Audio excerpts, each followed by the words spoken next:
Yan na. Si Smart TV powered by Tizen.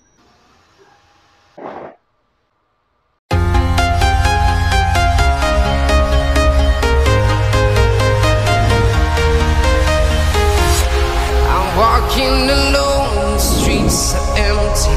The only thing I can see is my own silhouette. Welcome back sa ating channel mga bro. So ito yung gagawin natin ngayon, isang Samsung 43 inches Smart TV. So ito nga pala yung kanyang model number. Close up natin. Yan, UA 43TU 7000G. So bali yung problema nito ay sakit ng Samsung, lalo na yung mga ganitong model. Restarting. So bukas siya ng bukas. Okay yung backlight, walang display. And then mamamatay. Then bukas na naman. So na-trace ko yung problema nito na dito sa kanyang left side yung problema. Kasi doon sa right side, pag hinahang ko yung flex doon, ay ganun pa rin, same pa rin yung epekto, nagre-restarting pa rin. So pag ganun, mostly dito sa left side yung may problema. So dito naman sa left side, hindi natin to pwedeng maihang. Doon lang sa right side yung kapag nagka-problema doon, pwede natin yung mag-hang and then mag-disable gamit ng tape method. Samantalang dito sa ating left side, pag dito nagka-problema, obligato cutting yung gagawin natin dito, cutting or hang ng mga resistor. Kaya ang ginagawa ko ngayon dyan ay hinahang ko yung kanyang mga CKB lines saka LC1, LC2. So bali dito, kinakat ko dyan yung kanyang mga supply ng BSS, BGL, signal ng STV, yan, at yung iba pang supply, BCOM. Kasi yung una kong kinat dyan or disable, yung kanyang mga clock, from clock 1 to clock 8, bali gumamit siya dyan ng resistor na 0 ohms. So 0 ohms yung kanyang resistance. Pag pag yun lang yung ginagawa ko, wala pa ring epekto. So sinunod ko yung LC1, LC2 na disable, ganun pa rin. Kaya pinagkakat ko na yung mga katabi at dyan sinusukatan natin ng signal yung kanyang clock 1 to 8 at meron naman na. So okay na yung kanyang mga signal, lumabas na. Pero pag tinesting ko or tinesting natin yan mamaya, bar lines yung lalabas. So medyo kakaiba din, no? So madalas yung nagiging problema lang nito ay sa clocking or CKB lines or LC1, LC2. So dito ay iba naman. Ay makikita nyo ngayon pag ite-testing natin. So ito, pakita lang natin yung ginawa natin. So yan, tinanggal ko yung mga 0 ohms resistor from clock 1 to 8. And then yung kanyang LC1, LC2, mayroong naka-connect dyan na 1K. So mataas yung nakalagay dito na resistance. So ayan yung mga pinagtanggalan natin ng resistor. Bali 8 lahat yan. Dito yung kanyang level, LC1, LC2, tapos from clock 1 to 8. Yung dalawang 1K na yan, sa LC1, LC2 yan, di ko na tinanggal kasi naka-ating ko na dito kanina. Pero mas maganda, ano na lang, tanggalin nyo na lang yung resistor. So dito nadamay ko na kasi na nakat kanina. Kasama yung BSS, STB, BCOM. At yan makikita nyo na nakailaw na yung kanyang backlight. Hindi na namamatay. Steady na yung kanyang backlight. Pero pag check natin ng display yan, bar lines.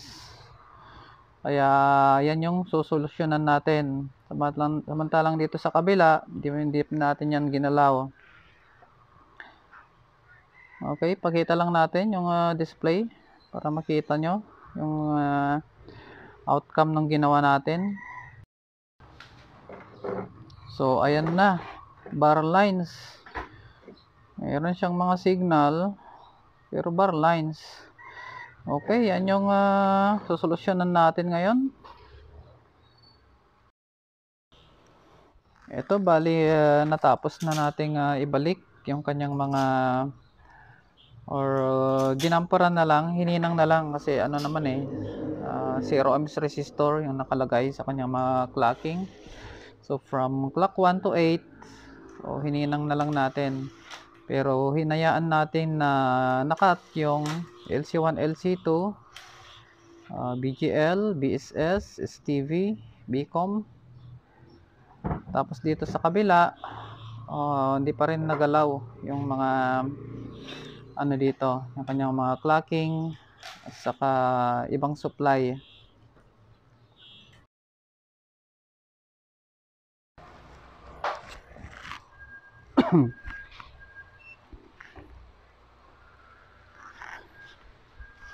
So eto mga bro, bali hindi ko to natapos kahapon dahil ano tayo, hapon na. So pinagpatuloy lang natin ngayon. So yung ginawa natin dito kahapon, hinang natin yung kanyang mga clock, and then LC1, LC2, BSS, STV, BCOM, saka yung mga iba pang supply dyan. So ayaw niya, nagkaroon nga siya ng bar lines. So ang ginawa ko dito, binalik ko yung kanyang mga clock. Ang naiwan lang na disconnect dyan, LC1, LC2, BSS, STV, or STBP, BCOM, yun. Tapos ano siya, nag-display na siya. Tapos sinubukan ko pa siyang i-trace kung ano talaga yung cause ng kung bakit nagre-restart, hindi nagtutuloy. Ay yung kanyang STV. So sinubukan ko to na ibalik yung LC1, LC2, BSS, yung kanyang BGL. Wala. So ano to? Kakaiba rin to. Pag madalas yung nangyayari dito is yung clock lang yung dinidisable natin, okay na. Pero dito naman, kahit na-cut natin yung kanyang mga CKB lines, yung LC1, LC2, BSS, ano pa rin, nagre-restart pa rin, hindi siya nagtutuloy. Pero pag kinat natin yung STV, ayun na, nagtutuloy siya. So yung pinakadahilan nito kung bakit siya nagre-restart ay yung STV. Kasi sinubukan ko tong ibalik lahat mga bro para malaman ko talaga kung ano yung cause niya. Binalik ko lahat maliban dun sa STV. At pag ginawa ko yon ay okay siya. Kahit na yung STV lang yung nakating. So ibig sabihin yun lang talaga yung nagkokos ng problema nito. So ano to, maging ano na lang, maging guide na lang nyo kung sakaling may encounter nyo. Halimbawa, nag-cutting kayo LC1, LC2, clock, wala pa rin nangyari. Ayun, pwede nyo itong pagbasehan. So, ano nga ba yung STB na yan? STBP. So, ano yan? Sinusukatan natin yan ng voltahe. Meron niyang voltage.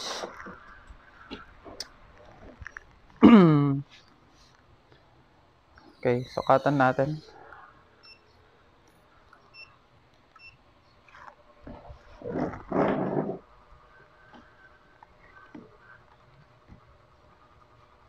Okay.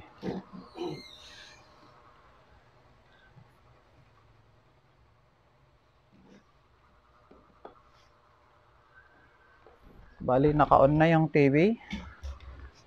Sukatan lang natin yung STV.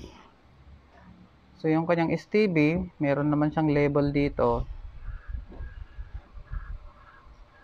Meron tayo nasukat na -6. So, parang VGL voltage lang din, ano? Or BSS. Yung BSS niya, negative 5. So, itong STB, negative 6. So, nakita ba sa ating yan, negative 6. Negative 6 yan. Yan, negative 6. Pero pag sinukatan natin yan ng scope, ng ating oscilloscope, signal yan. Ito siya ngayon. Ayun o. Katulad lang din sa nasusukat natin ng ibang mga TV. Zoom in lang natin.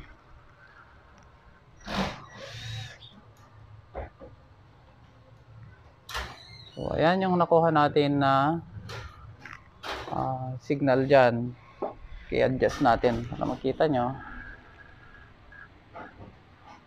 So, ayan. Ngayon, lipat tayo sa kanyang clock. Lumipat naman tayo sa kanyang clock signal. So, i-adjust.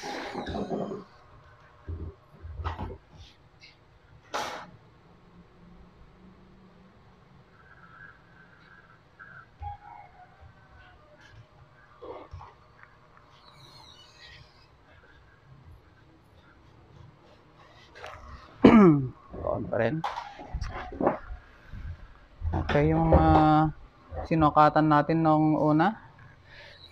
So, ito yung isa sa kanyang mga clock signal. Balik clock 8 na to.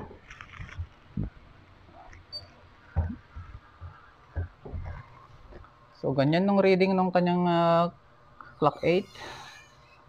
I-compare natin dun sa STB. Ayan. Ang kanyang STB. Tapos check natin yung kanyang display. Pero may problema pa ito mga bro. May ano pa siya. May problema pa siya. May gagawin pa tayo.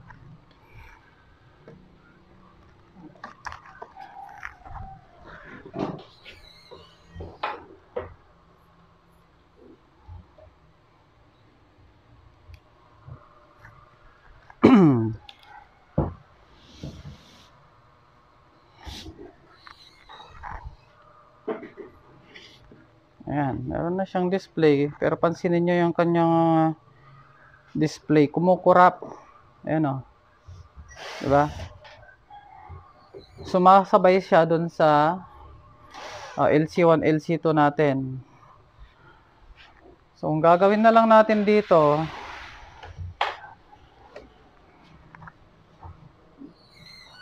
total na cutting na natin yung LC1, LC2 dito sa ating left side.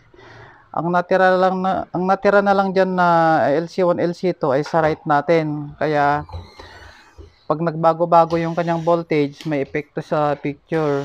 So, dalawa yung pwede nating gawin dito.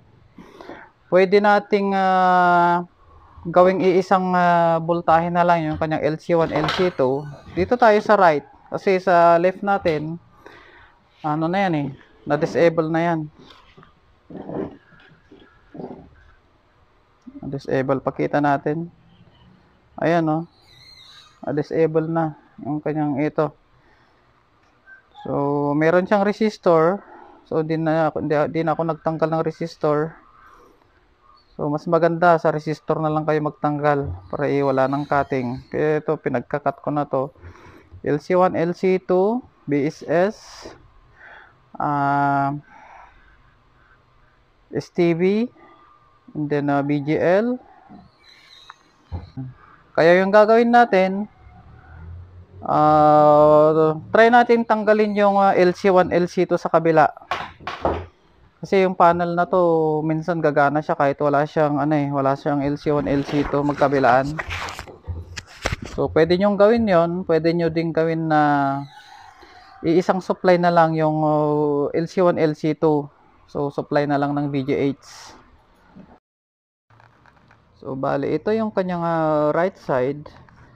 Yung may nakalagay dyan na resistor na 1K. Yan. Yan yung kanyang LC1, LC2. Okay, bali yan na lang yung tatanggalin natin. Okay, habang tinatanggal natin yung resistor dyan ng LC1, LC2, dun sa mga hindi pa nakapag-subscribe, please subscribe, pa-like na din ng ating video at pa-share sa iba para makatulong naman dun sa mga nag-uumpisa pa lang na technician. At ayun, shoutout din sa mga kapwa nating technician dyan na palaging sumusubaybay sa ating mga video. Maraming salamat.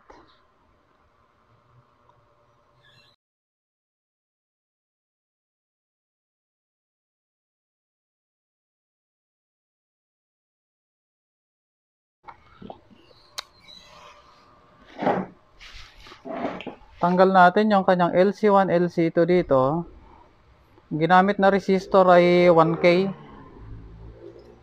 So yan, 102. So 1K ang ginamit na resistor. Subukan ngayon natin kung gagana siya kahit na walang LC1, LC2.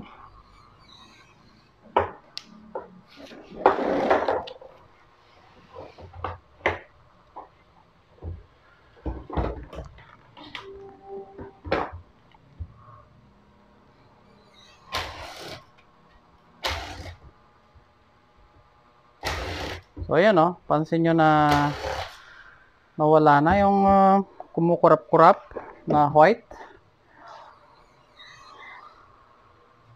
at pino yung kanyang screen.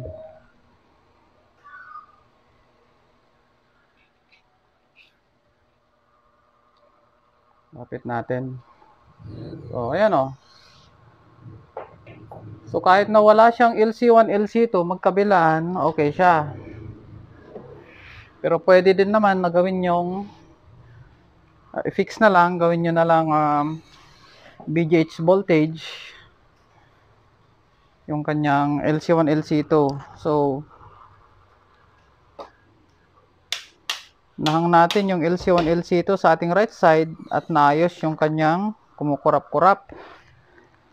Pero ang pinaka problema niya talaga ay dito sa kanyang left side, yung kanyang STB. So okay, lagyan natin ng signal para makita nyo yung kanyang display.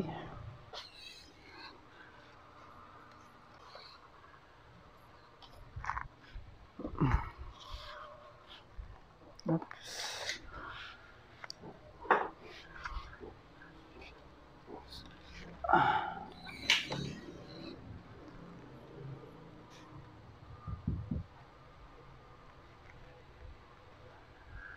Produkto, napakalaki talaga ng epekto ng climate change.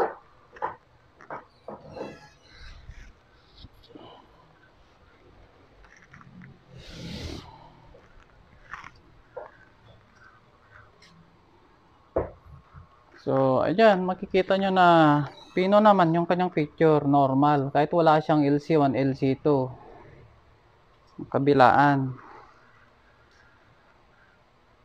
Pero yung ganito hindi to uobra sa lahat ng panel kasi meron yung iba na or madalang lang yung ganito na uobra na wala siyang LC1, LC2. Kasi madalas pag wala siyang LC1, LC2 nagkaka-bar lines, nagkaka-flickering. Pero ito, kahit wala siyang LC1, LC2 voltage sa kanyang left and right, okay siya. Okay, bali final testing natin.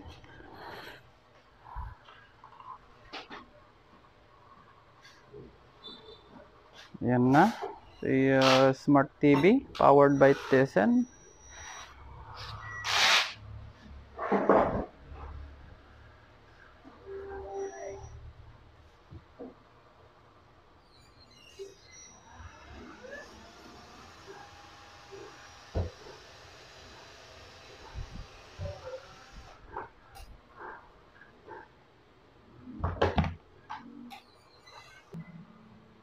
Okay, hanggang dito na lang at maraming salamat.